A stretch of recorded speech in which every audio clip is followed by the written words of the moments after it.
Hi everyone, this is Harshita and I welcome you on the Mentors YouTube channel. So guys, आज इस session में हम लोग पढ़ने वाले हैं chemical shift and chemical shift के बारे में कुछ और बातें और कुछ न्यूमेरिकल्स भी, जिससे आपको ये कॉन्सेप्ट्स और भी क्लियर हो जाएंगे. Before I go ahead, let me tell you that we have complete courses for CSIR, NET, IIT JAM and test series available on the Mentors app. The Mentors app का link जो है वो description box में available है. आप जाकर courses को checkout कर सकते हो. और भी बहुत सारा free content the Mentors app पे अवेलेबल है for exam preparation. So make sure that you download the app in your phone. Right now will just get started. So देखिए, लास्ट सेशन में हम लोगों ने डिस्कस किया था about the concept of shift and chemical shift.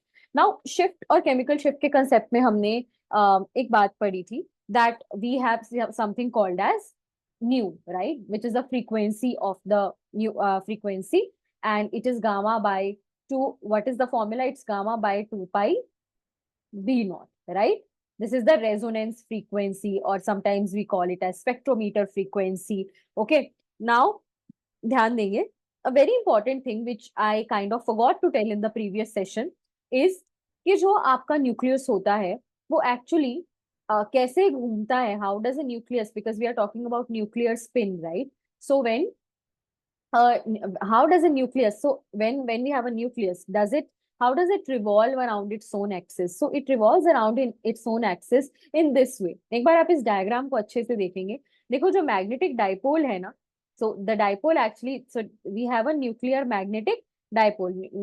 एक nucleus जो है वो टाइनी मैग्नेट की तरह बिहेव करता है, right? So since it behaves as a magnet and it is and there is it is spinning around its own axis. पर जरा ध्यान देंगे, एक न्यूक्लियस जो है वो एक्चुअली जो मैग्नेटिक एक्सिस होती है वो जेड एक्सिस और मैग्नेटिक एक्सिस सेम नहीं है. इसका मतलब कि जो न्यूक्लियर मैग्नेटिक डाइपोल है और जो जेड एक्सिस है उसके बीच में एक सर्टेन एंगल होता है. इसी को हम कहते हैं कि जो न्यूक्लियस है इट इज एक्चुअली प्रिसेस्ड. ओके, या हम कहते हैं कि जो न्यूक्लियर मैग्नेटिक डाइपोल है वो एक्चुअली क्या होता है, न्यूक्लियर मैग्नेटिक डाइपोल की जो डायरेक्शन है वो जेड एक्सिस नहीं होती है, वो एक्चुअली एक सर्टेन एंगल पर होती है जेड एक्सिस के.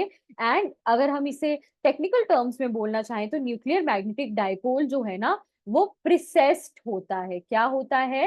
It is precessed, right? तो इसी को बोला जाता है क्या, this particular thing is called precession. कि जो ये डाइपोल वेक्टर होता है ये क्या होता है, it is not aligned with Z axis in set. So magnetic field की प्रेजेंस में, देखो मैग्नेटिक फील्ड या अप्लाइड मैग्नेटिक फील्ड है, जो मैग्नेटिक फील्ड अप्लाइड है उसकी प्रेजेंस में जो न्यूक्लियस है वो ऐसा अराउंड इट्स एक्सिस थोड़ा टिल्ट होके घूमता है. आप इसे बिल्कुल ऐसे ही इमेजिन कर सकते हो जैसे मैंने आपके सामने फिगर बनी है.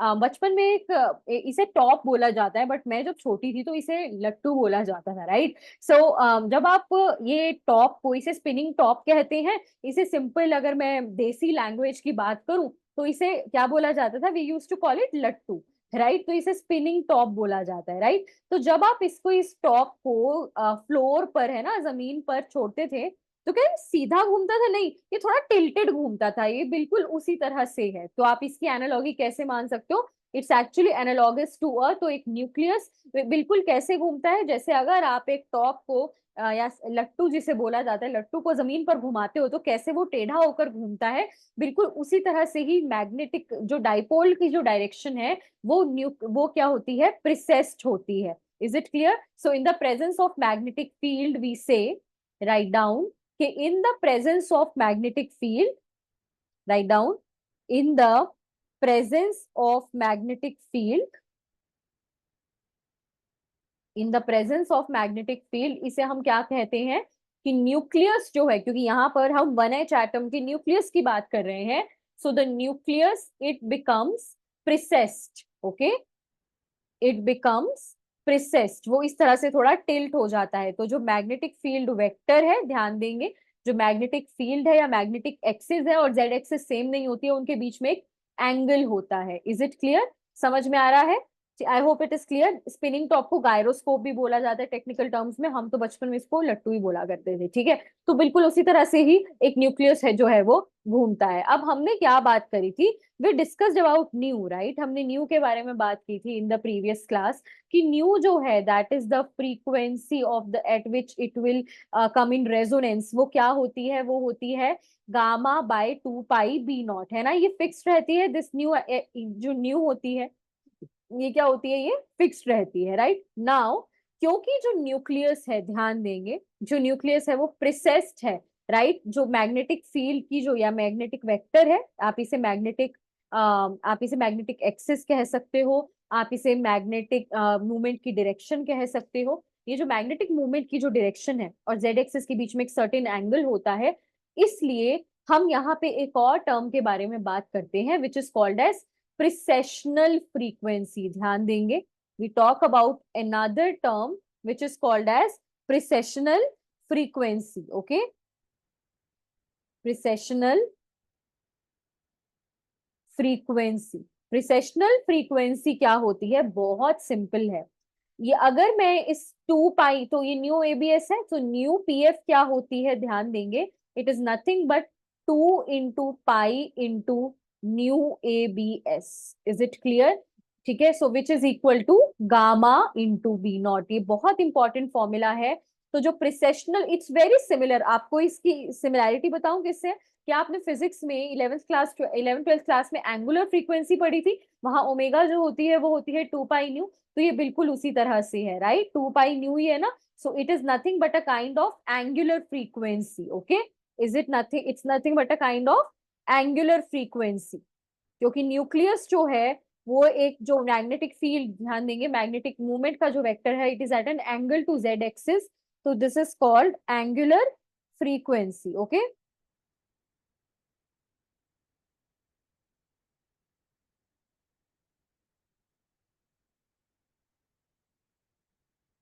Is it clear.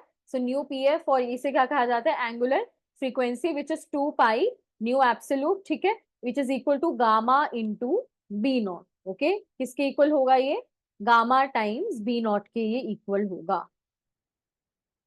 Is it clear. तो omega is equal to 2 pi nu, and ये न्यू जो होती है ये होती है आपकी फ्रीक्वेंसी ऑफ द स्पेक्ट्रोमीटर। तो इसी, तो अब ध्यान देंगे, बहुत इंपॉर्टेंट पॉइंट मैं आपको बताने जा रही हूँ। So this is your angular frequency. Now please take care, जब हमने लास्ट के क्लास में शिफ्ट का फॉर्मूला पढ़ा था, तो हमने पढ़ा था न्यू ऑफ द प्रोटोन, है ना, माइनस, या न्यू ऑफ एच लिखा था हमने, माइनस न्यू ऑफ टीएमएस, ये फॉर्मूला पढ़ा था। So we wrote nu of H minus the nu of TMS protons upon spectrometer frequency। Spectrometer की जो फ्रीक्वेंसी होती है वो लेनी होती है हमें, यहाँ पे ध्यान देंगे, upon spectrometer frequency, right guys, frequency, right, into, ध्यान देंगे, इनटू 10⁶। ये हमने पढ़ी थी केमिकल शिफ्ट की वैल्यू। अब इस बात पे प्लीज सब बच्चे ध्यान देंगे कि ये हम लोगों ने पढ़ी थी विच इज राइट, बट ध्यान देंगे यहाँ पे ये जो फ्रीक्वेंसी होती है, दोबारा से सुनेंगे, यहाँ ये जो हमने फ्रीक्वेंसी लेनी होती है ये न्यू पीएफ होती है। Is it clear. So you have to take, it is precessional frequency है, समझ में आ रहा है। सो दिस शिफ्ट में या केमिकल शिफ्ट के फॉर्मूला में जो फ्रीक्वेंसी होती है वो होती है एक्चुअली प्रोपोर्शनल, तो वो बी नॉट के ही है, गामा एवरीथिंग इज देयर, वो सब है इसके अंदर, ठीक है।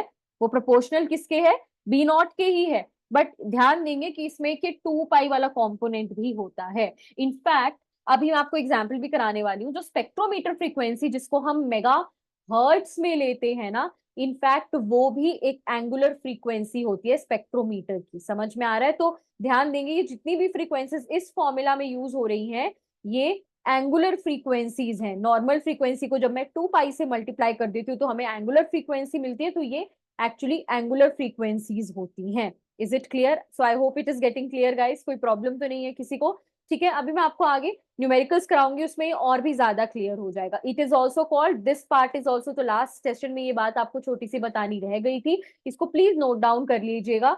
This part is called shift, इसे बोला जाता है shift upon spectrometer frequency in megahertz into 10⁻⁶, that is chemical shift का जो वैल्यू होती है वो ये होती है। Is it clear? ठीक है।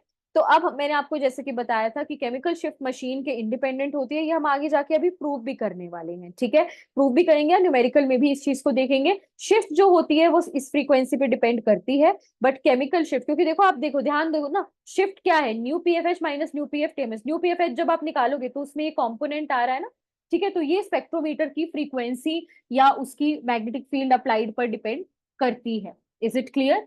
सो I hope it is clear. अभी आगे देखेंगे हम लोग, ठीक है, this will become more clear as we go ahead. तो अब हम ना एक न्यूमेरिकल देखते हैं, सबसे बेसिक टाइप का न्यूमेरिकल है ये, जो एग्जाम में आ सकता है आपके पास। ये जैम 2017 में आया था, बट इससे बेसिक सबसे सिंपल काइंड ऑफ न्यूमेरिकल यही है, तो इसी से शुरू करेंगे। हमें गिवन है at an operating frequency of 350 megahertz the shift of resonance from TMS of a proton with chemical shift of 2 ppm। एक प्रोटोन है, उसकी केमिकल शिफ्ट वैल्यू आपको गिवन है।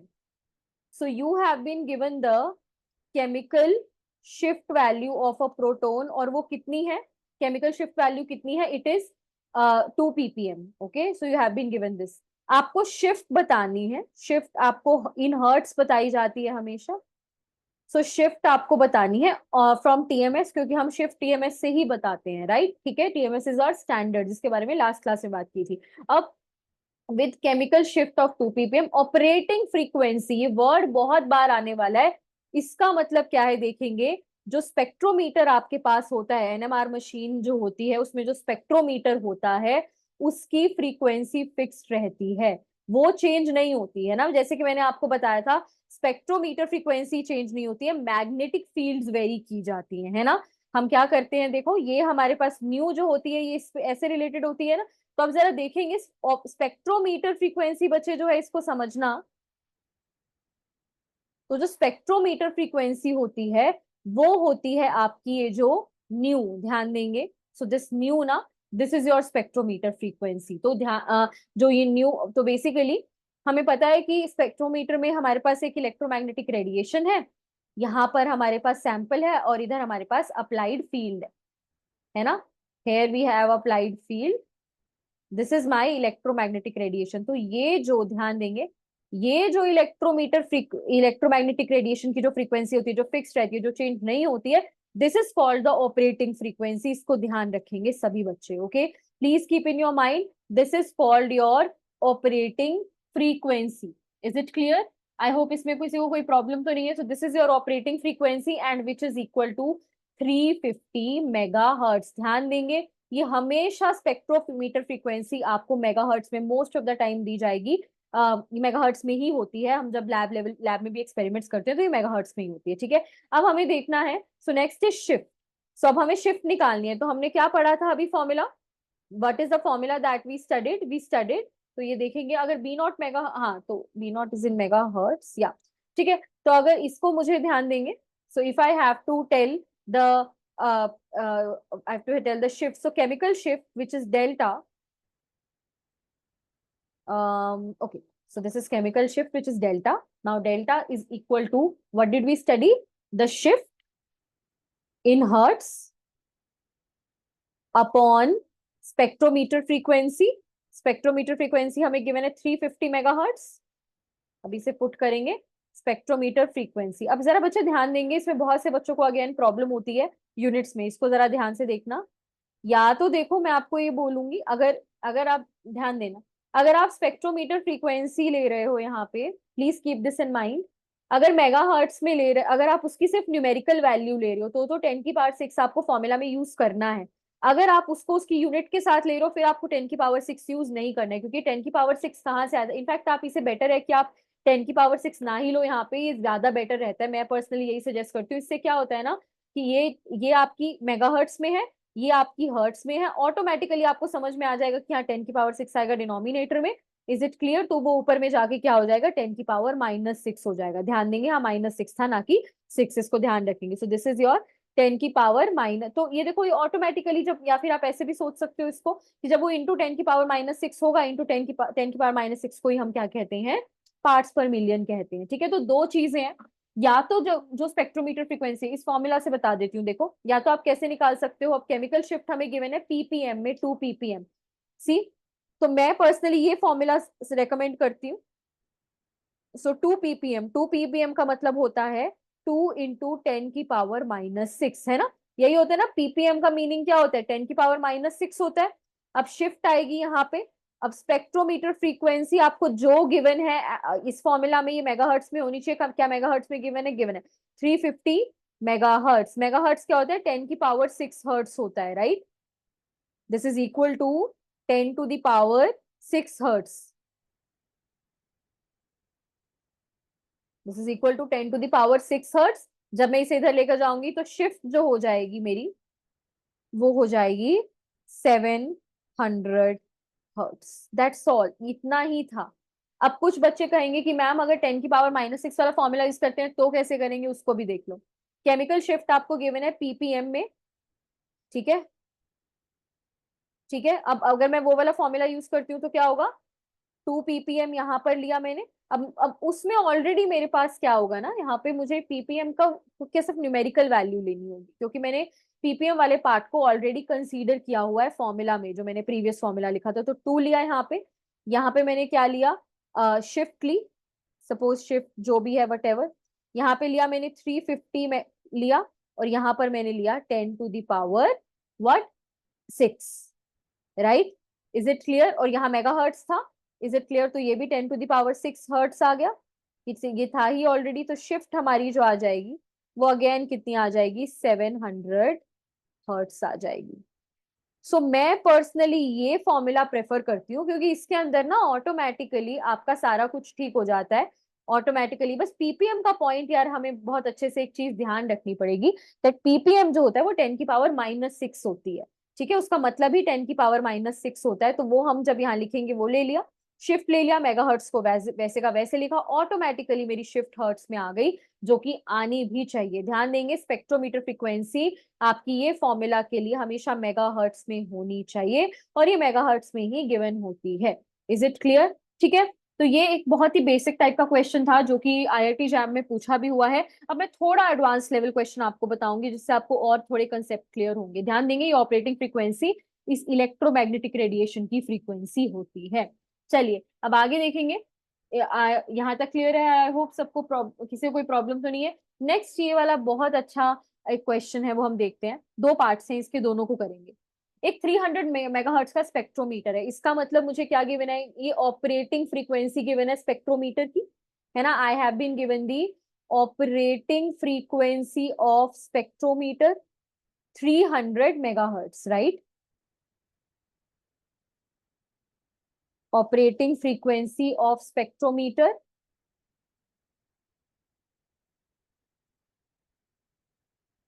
It is 300 megahertz. आपको ये गिवन है कि वो क्या ऑब्जॉर्व कर रहा है? वो ऑब्जॉर्व कर रहा है फ्रीक्वेंसी को 32130 hertz down fielded from TMS. TMS से डाउन फील्ड ही हमें ऑलमोस्ट सारी फ्रीक्वेंसीज मिलती है, क्योंकि टीएमएस मोस्ट शील्डेड प्रोटॉन्स होते हैं। We discuss this in the last class. So 300 megahertz. Now the next thing is, आपको शिफ्ट भी गिवन है, क्योंकि अगर देखो ये क्या गिवन है आपको, what is this given? A 300 megahertz spectrometer records a proton that absorbs at a frequency of 2130 or downfield from TMS. So इसका मीनिंग समझो, 2130 hertz downfielded from TMS,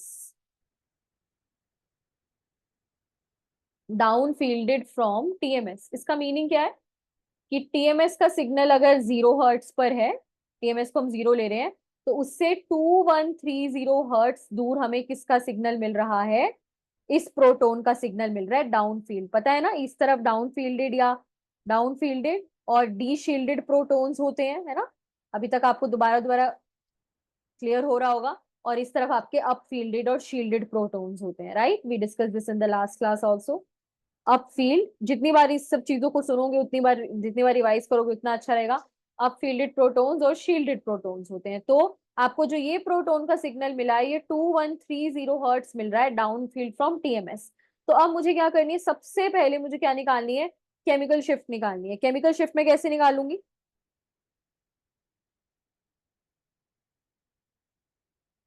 chemical shift कैसे निकालूंगी? आई नो शिफ्ट लेनी है मुझे hertz में, right? और मुझे नीचे क्या लेनी है? स्पेक्ट्रोमीटर फ्रीक्वेंसी, यही फॉर्मूला है। डिस्टेंस या तो शिफ्ट कह लो या कह लो distance down fielded from TMS, एक ही बात होती है। स्पेक्ट्रोमीटर फ्रीक्वेंसी मल्टीप्लाइड बाय, तो ये एंड दैट्स ऑल, ये मेगाहर्ट्ज में हमें लेनी होती है, राइट? तो now shift in hertz is how much? 2130 hertz. Shift कितनी है यहाँ पे? It is 2130 hertz. Clear? And spectrometer frequency is 300 megahertz. Hertz से हर्ट्ज कैंसिल, नीचे 10 की पावर 6 बचा, वो अगर यहाँ 10 की यहाँ आएगा 10 की पावर -6 में आ जाएगा। What is this? This is 7.1, so it will come out to be 7.1। 10 की पावर -6 को मैं क्या लिख दूंगी? Ppm. So this is the chemical shift. हमें शिफ्ट गिवन थी, हमें जो स्पेक्ट्रोमीटर की फ्रीक्वेंसी है वो गिवन थी, and we have found out the chemical shift which is also called as delta. So this is first part which is very simple. हमने chemical shift निकाल ली, शिफ्ट गिवन थी, टीएमएस से कितना डिफरेंस होता है डाउन फील्डेड, वो shift होती है upon spectrometer frequency. Next is chemical shift निकाल लिया। नेक्स्ट है express this shift as a magnetic field difference. Okay, मतलब ये तो हमने हर्ट्स की टर्म्स में बताया। हमने ये भी तो कहा था ना कि जब हम इधर से इधर जाते हैं तो डिफरेंस किस चीज का आता है? मैग्नेटिक फील्ड का डिफरेंस आता है ना? डू यू रिमेम्बर जो हमने बेसिक्स बिल्कुल डिस्कस किए थे कि ये जो ग्राफ है, एक्स एक्सिस है मेरी सारे प्रोटॉन्स की, या जो भी जब हम ग्राफ बनाते हैं या फिर एक्स सिंपल जैसे ये, सो इनमें एक्चुअल में डिफरेंस किसका आता है? एक्चुअल डिफरेंस होता है फील्ड का। हम फील्ड चेंज करते जाते हैं, तो ये तो है इन टर्म्स ऑफ फ्रीक्वेंसी, कि इन टर्म्स ऑफ फ्रीक्वेंसी कितनी ये शिफ्ट क्या है? 2130 है ना? So shift in terms of frequency, जो कि सबसे ज्यादा कॉमनली पूछी जाती है, shift in terms of frequency, the shift from TMS in terms of frequency is, ठीक है, जो शिफ्ट है इन टर्म्स ऑफ फ्रीक्वेंसी वो है 2130 हर्ट्स, राइट? क्या ये शिफ्ट मैं मैग्नेटिक फील्ड की टर्म्स में बता सकती हूँ? So the next question that I have to answer is कि व्हाट इज द शिफ्ट, है ना, इन टर्म्स ऑफ फ्रीक्वेंसी। जो हमें सिग्नल मिला है, it is shifted from the TMS signal, TMS signal से 2130 हर्ट्स पे मिला है। बट क्या मैं ये डिफरेंस को इन terms of magnetic field express कर सकती हूँ? नेक्स्ट मेरा ये क्वेश्चन है। अब आपको ये समझ में आएगा कि मैंने वो प्रोसेशनल वाला पार्ट आपको क्यों बताया था। सो लेट अस अंडरस्टैंड कि अगर मैं बात करती हूँ इन टर्म्स ऑफ मैग्नेटिक फील्ड, ये टीएमएस से कितना डिफरेंट दूर है ना? इन terms of frequency we just saw, in terms of frequency this signal is 2130 hertz downfielded from TMS, but in terms of magnetic field, कि magnetic field कितनी, basically इसका मतलब है कि कितना मैग्नेटिक फील्ड डिफरेंस होना चाहिए, मतलब ये जो दो के प्रोटॉन्स के इसके सिग्नल और टीएमएस के सिग्नल के बीच में कितना डिफरेंस होगा मैग्नेटिक फील्ड का। ओके, वो बात कर रहे हैं हम। हमने इन टर्म्स ऑफ फ्रीक्वेंसी तो बात कर ही ली, बट हमने दोबारा इसका मीनिंग, क्योंकि देखो बच्चे कैलकुलेशन इंपॉर्टेंट, कैलकुलेशन तो ठीक है, आप इसका मीनिंग समझो, जितना इसका डेप्थ में मीनिंग समझोगे उतनी आपको एनएमआर का फंडामेंटल समझ में आएगा कि फंडामेंटली एनएमआर वर्क कैसे करती है। Okay, so in terms of magnetic field अब हमें ऑलरेडी पता है यहाँ पे इसकी, so we know it is in terms of, it is 2130 hertz. 2130 hertz किसकी वैल्यू होगी बच्चे मुझे बताओ? 2130 हर्ट्स वैल्यू है न्यू पीएफ ऑफ, ध्यान देंगे, H minus nu PF of TMS की। अब हमें पता है न्यू पीएफ ऑफ टीएमएस तो जीरो ही होगी, विच इज, तो हम बेसिकली कह सकते हैं it is the nu PF of H minus zero which is nu PF. Precessional frequency ये किसकी है? हाइड्रोजन की है, राइट? इतना क्लियर है अपने को? कोई प्रॉब्लम तो नहीं है? It is the precessional frequency of hydrogen, ठीक है। अब जरा देखेंगे तो प्रिसेशनल फ्रीक्वेंसी अगर मुझे गिवन है और मुझे इसको फील्ड की टर्म्स में एक्सप्रेस करना है, क्या मेरे पास फॉर्मूला है? Yes, I have a formula. If nu P F H, तो पी एफ एच हमें गिवन है 2130 hertz, it is equal to, हमने अभी देखी थी, it is equal to gamma into B naught. अब गामा जो होता है हमने बात करी थी, सो गामा एक न्यूक्लियस की प्रॉपर्टी होती है। इस क्वेश्चन में आपको वैसे इस कांस्टेंट की वैल्यू गिवन होनी चाहिए थी, you should have been given the value of this constant, but इसकी मैं आपको वैल्यू बता देती हूँ। It is equal to 42.5 mega hertz per tesla. This is the value of gamma for a 1H nucleus. Hydrogen nucleus के लिए gamma की value होती है 42.5 मेगा हर्ट्स पर टेस्ला। अगर 42.5 mega hertz per tesla value है, that means मैं यहाँ पे प्लग इन कर सकती हूँ इसको। So it is equal to 2130 hertz. Gamma is equal to 42.5, okay, mega hertz. मैंने कुछ गड़बड़ तो नहीं की? हाँ, मेगा हर्ट्स विच इज 10 की power 6 hertz per Tesla into, ये आपकी आ गई फील्ड, है ना? ठीक है, अब मैं यहाँ पे क्या करूंगी, हर्ट्स से हर्ट्स को कैंसिल कर दूंगी। बी नॉट कितना आ जाएगा? B naught will come out to be 2130 upon 42.5 into 10 की पावर 6, 10 की पावर -6 टेस्ला। अब देखो, कभी कभार टेस्ला भी, आप इसका आंसर टेस्ला में भी रिपोर्ट कर सकते हो, फील्ड की यूनिट। एक और यूनिट जो बहुत कॉमनली यूज होती है वो होती है गॉस। कभी कभी आंसर गॉस में भी पूछा जा सकता है। गॉस और टेस्ला का कन्वर्जन देख लो। 1 tesla is equal to 10 to the power 5 gauss. Okay, जो 1 टेस्ला होता है, it is equal to 10 to the power 5 gauss. Is it clear? समझ में आ रहा है? तो मैं यहाँ इसे गॉस में कन्वर्ट कर दूं। आप चाहो तो टेस्ला में भी रख सकते हो। It is equal to 2130 upon 42.5, ठीक है, इंटू 10 की पावर -6 इंटू 1 टेस्ला इज 10 की पावर 5 गॉस। ओके, सो अगर मैं इसको सॉल्व करूंगी, so it will come out to be 0.5 gauss. यानी कि इस हाइड्रोजन का सिग्नल अगर मुझे चाहिए, और इसमें के सिग्नल में कितने का डिफरेंस होगा, टीएमएस के सिग्नल और ये जो हाइड्रोजन है, ये जो प्रोटॉन है इस पर्टिकुलर सैंपल में, इसके सिग्नल में कितना मैग्नेटिक फील्ड डिफरेंस होगा? 0.5 गॉस का। Is it clear? This will B 0.5 gauss down fielded from TMS. ठीक है, तो 0.5 गॉस डाउन फील्डेड, तो जैसे हमने कहा 2130 hertz down fielded from DMS in terms of magnetic field, it will be 0.5 gauss down fielded from TMS. TMS से 0.5 gauss down fielded ये होगी। I hope it is clear to everyone. सबको समझ में आ रहा है? कोई प्रॉब्लम तो नहीं है?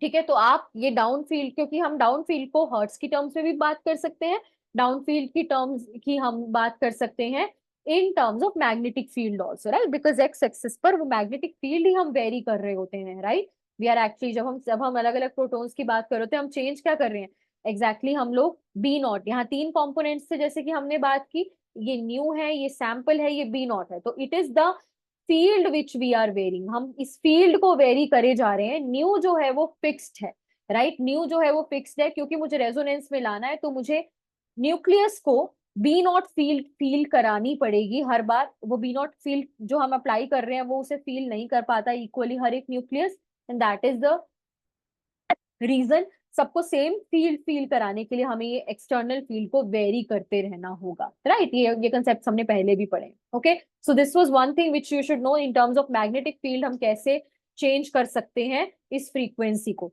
Now next is predict this protons chemical shift at 60 megahertz. What if I take a machine? अगर मैं एक 60 मेगाहर्ट्ज की मशीन ले लेती हूँ जिसकी ऑपरेटिंग फ्रीक्वेंसी क्या है, 60 मेगाहर्ट्ज है, उसकी ऑपरेटिंग फ्रीक्वेंसी क्या है? It is 60 megahertz. ओके, अगर मैं ऐसी एक मशीन ले लेती हूँ, प्रीवियस केस में जो स्पेक्ट्रोमीटर की फ्रीक्वेंसी थी वो 300 थी, now I am having a machine with 60 megahertz frequency. हमें इसकी केमिकल शिफ्ट प्रेडिक्ट करनी है। तो देखो, हमने क्या बात की थी कि जो केमिकल शिफ्ट होती है, it is independent of spectrometer frequency. आप 60 मेगाहर्ट्ज का लो, 300 लो, 180 लो, chemical shift is going to remain the same. So even if you take a 60 megahertz machine, या फिर ये कह सकते हो 60 megahertz operating frequency of spectrometer, if I have to tell the chemical shift, it is still going to be 7.1 ppm ही होगी अभी भी, because chemical shift जो होती है वो it is independent of, in the last session we discuss that it is independent of spectrometer frequency, ठीक है? It is independent of spectrometer frequency, ये स्पेक्ट्रोमीटर फ्रीक्वेंसी से इंडिपेंडेंट होती है। Is it clear?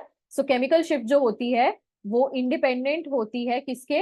Spectrometer frequency के 60। तो that is the reason here also it will be 7.1 ppm। तो change क्या होता है फिर? अगर अगर इस मशीन में हमारा केमिकल शिफ्ट सेम है, चेंज क्या होती है? शिफ्ट होती है। तो अब ये पूछा गया इन अ 60 megahertz spectrometer how far down field, कितना डाउन फील्ड मिलेगा हमें सिग्नल। अब अगेन सेम चीजें पूछी गई हैं। इन हर्ट्स मुझे बताना है कि हर्ट्स में कितना डाउन फील्ड होगा टीएमएस से, और गॉस में कितना डाउन फील्ड होगा टीएमएस से। ओके, तो ये प्रोटोन जो है हमें 60 मेगाहर्ट्ज मशीन में कितनी डाउन फील्ड पर मिलेगा इन टर्म्स ऑफ पीपीएम, ये सेम रहेगा, बट इसकी जो एब्सोल्यूट वैल्यू है वो चेंज हो जाएगी। शिफ्ट सॉरी जो शिफ्ट की वैल्यू है, क्योंकि शिफ्ट ध्यान दो ये किस पे डिपेंड कर रही है? ये अप्लाइड फील्ड पर आपकी डिपेंड कर रही है, राइट? ठीक है, तो शिफ्ट जो होती है, शिफ्ट जो होती है this new is actually dependent on the machine की जो फ्रीक्वेंसी होती है उसके ऊपर। ठीक है, तो अब हमें बताना है हाउ फार डाउन फील्ड, यानी मुझे शिफ्ट बतानी है। अब मेरे पास केमिकल शिफ्ट ऑलरेडी है, राइट? इस मशीन के लिए I already have delta which is 7.1 ppm। I have the spectrometer frequency here, spectrometer frequency कितनी है इस बार? 60 मेगाहर्ट्ज है। Okay, and here it would be shift, so the shift value will be 7.1 ppm into 60 megahertz, so it would be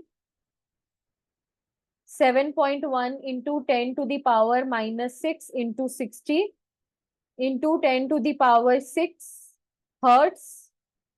okay, so this will be equal to, आप इसे calculate कर सकते हो, है ना? You can calculate this 7.1 into 60, right? How much it would be, can you tell? Hertz में what would be the value? Please calculate it yourself. I am also calculating it. So it would be 7.1 multiplied by 60. So 7.1 multiplied by 60 is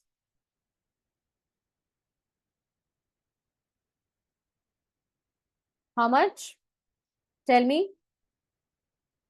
It would be 426 hertz. So this time इस machine में, इसका मतलब क्या है? देखो इस machine में ये जो प्रोटोन का सिग्नल है ये कितनी डाउन फील्ड पे मिलेगा? अगर टीएमएस का सिग्नल यहाँ है तो इस प्रोटोन का सिग्नल हमें 426 हर्ट्स अवे मिलेगा from the from this. Okay, is it clear? I hope it is clear guys, कोई प्रॉब्लम तो नहीं है। 426 hertz away from the TMS signal हमें मिलेगा इन टर्म्स ऑफ फ्रीक्वेंसी। अगर मैं मैग्नेटिक फील्ड डिफरेंस की बात करूं तो बिल्कुल लास्ट केस की तरह निकाल सकते हैं हम। हमारे पास 426 है, we have nu PF of H, right? We have, तो ये हमने निकाला in terms of frequency, what would be the, तो it will be 426 hertz away from the TMS signal. Now in terms of B naught, how it would be? तो ये gamma into B not होता है, gamma proton का same रहता है, it is equal to 42.5 megahertz per tesla. यहाँ पे आपको अगर एग्जाम में आता है तो मोस्टली आपको गामा गिवन रहेगा। ठीक है, so gamma for 1H proton is 42.6 megahertz per Tesla. So nu PF कितनी है? 426, right, hertz. Now the gamma value is 42.6 megahertz per Tesla. Okay, is it clear? Into B naught, right? So B naught, how much would it come out? देखेंगे यहाँ पे. So this would be hertz से hertz cancel. It would be 426 upon 42.6, right? Into how? So for B naught would be 426 upon 42.6 megahertz, sorry mega, hertz तो cancel हो गया, just mega बचा यहाँ पे 10 की पावर 6, जो कि ऊपर न्यूमरेटर में आके बिल्कुल लास्ट केस की तरह क्या हो जाएगा? 10 की पावर माइनस 6। कोई प्रॉब्लम तो नहीं है? Is it clear? And this is hertz, यहाँ पे सब कुछ सेम है बाकी। ठीक है, so this is tesla. Now tesla को हम किस में कन्वर्ट कर लेते हैं, जनरली गॉस में कन्वर्ट किया जाता है 10 की पावर। तो ये कितना आया, how much is it coming out to be, it is coming out to be 10, right. कितना आया, 10 आ रहा है ना, इंटू 10 की पावर -6। टेस्ला को हम किस में कर लेंगे, गॉस में कन्वर्ट। 1 टेस्ला इज 10 की पावर 5 गॉस।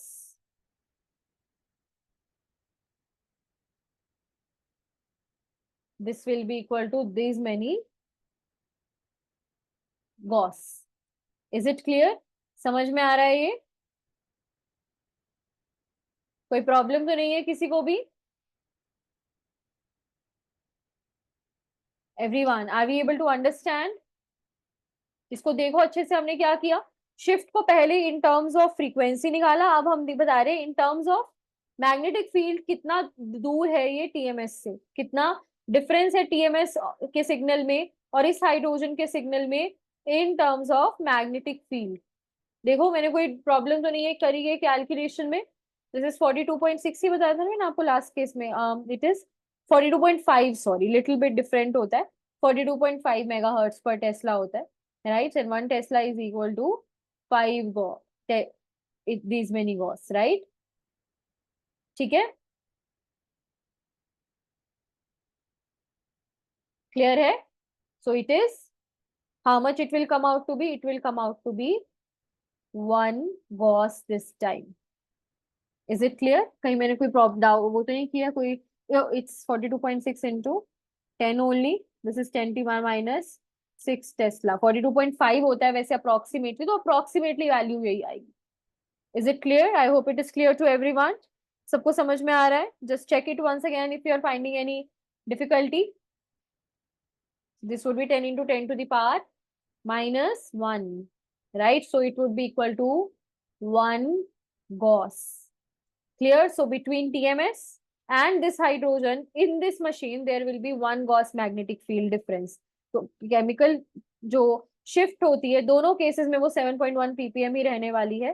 रीजन बीइंग क्योंकि वो डिपेंड नहीं करती कि आपने 60 मेगाहर्ट्ज का स्पेक्ट्रोमीटर लिया है, okay, it doesn't depend on that whether you have taken a 60 megahertz spectrometer और whether you have taken a 300 megahertz spectrometer, और वो डिपेंड करेगी भी नहीं। क्यों, आपको समझ में आ भी रहा होगा क्यों नहीं करेगी वो, why, why is it not depending, because हम स्पेक्ट्रोमीटर फ्रीक्वेंसी को यहाँ पर डिवाइड कर रहे हैं, we are dividing the spectrometer frequency in the denominator. Is it clear. तो आपने इस पर्टिकुलर न्यूमेरिकल से आपने एक चीज तो सीखी होगी, there's one thing which you must have learned from this numerical. And guys just give me a second, अगर यहाँ न्यू ज्यादा थी तो if my new becomes less, it should actually become less. There's a small doubt that I'm having here. I think might have done something wrong in the calculation because मेरा new और b not directly एक दूसरे के proportional हैं क्योंकि gamma same रह रहा है। तो अगर मेरा न्यू लास्ट केस में क्या था, प्रिसेशनल फ्रीक्वेंसी ज्यादा थी, तो मेरी b नॉट भी ज्यादा होनी चाहिए, राइट। और how should I put it, new pf, so my b nought should also be higher, right, क्योंकि गामा को मुझे कांस्टेंट रखना है तो B nought should be higher, okay. This should actually come out to be 0.1 और something, let me see quickly.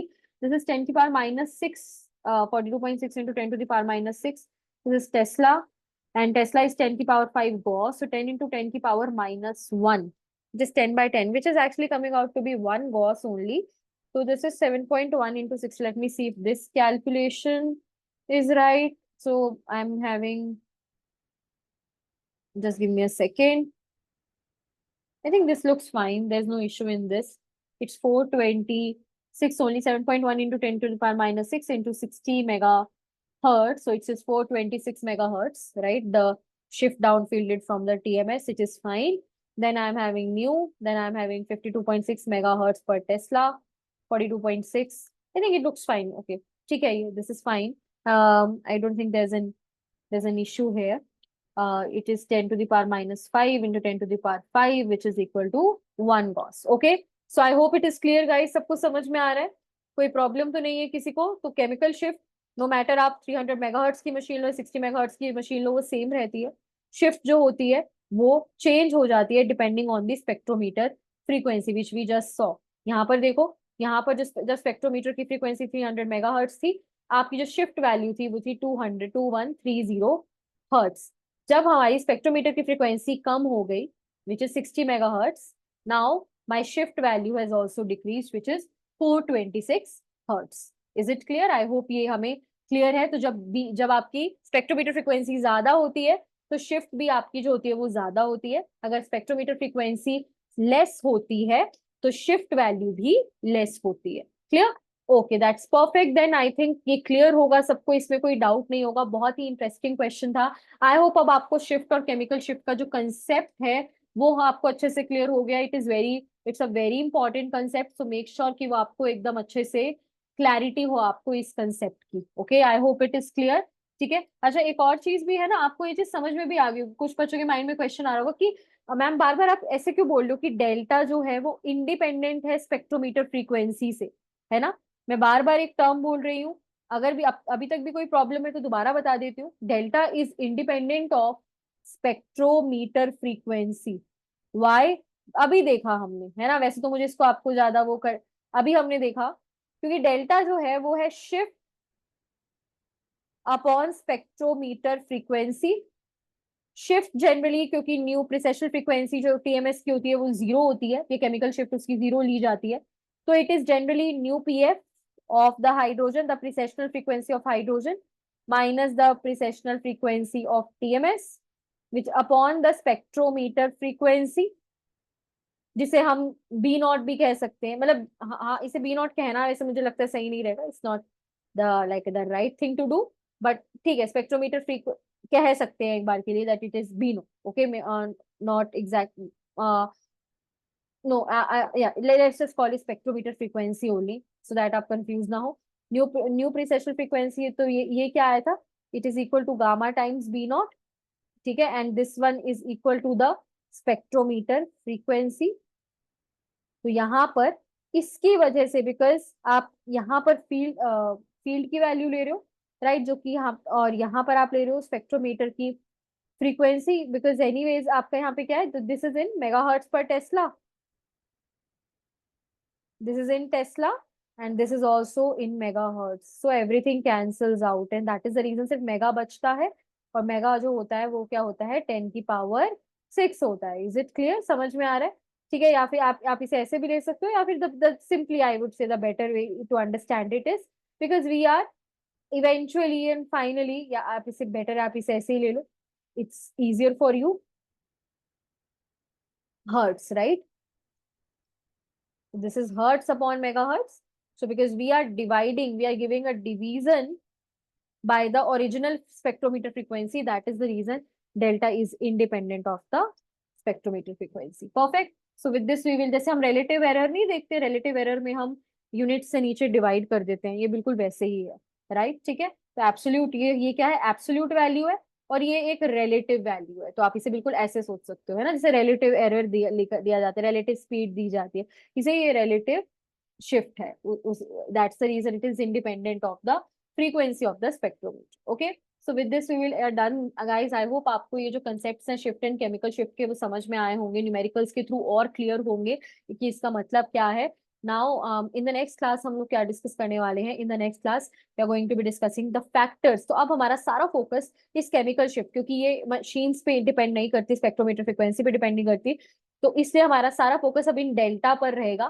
तो delta अगर मैं बात करती हूँ, अगर मैं लेटेस्ट से एक, मेरे पास एक एल्डिहाइड है आर डब्ल्यू ये, और यहाँ पर एक और एल्डिहाइड है, इसमें एक प्रोटोन है, राइट, इसकी भी एक प्रोटोन है, तो दो, और मैंने एक की जो मेजरमेंट की वो करी 300 मेगाहर्ट्ज की मशीन में, और इस सैंपल की, दोनों सेम सैंपल है, इसको रखा 600 मेगाहर्ट्ज मशीन में। दोनों के लिए जो डेल्टा होंगी वो सेम होंगी, क्योंकि मेरा कंपाउंड सेम है तो डेल्टा सेम होंगी, but shift will be different, right?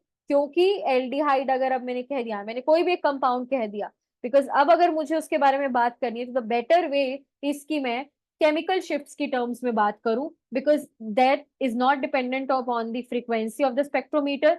तो जब भी मैं एल्डिहाइड प्रोटोन के बारे में बात करूंगी तो मैं जनरल बात कर सकती हूँ, मुझे स्पेसिफिकली बात नहीं करनी पड़ेगी। So this is a very important point and that is the reason next we are going to be discussing about the factors which affect chemical shift.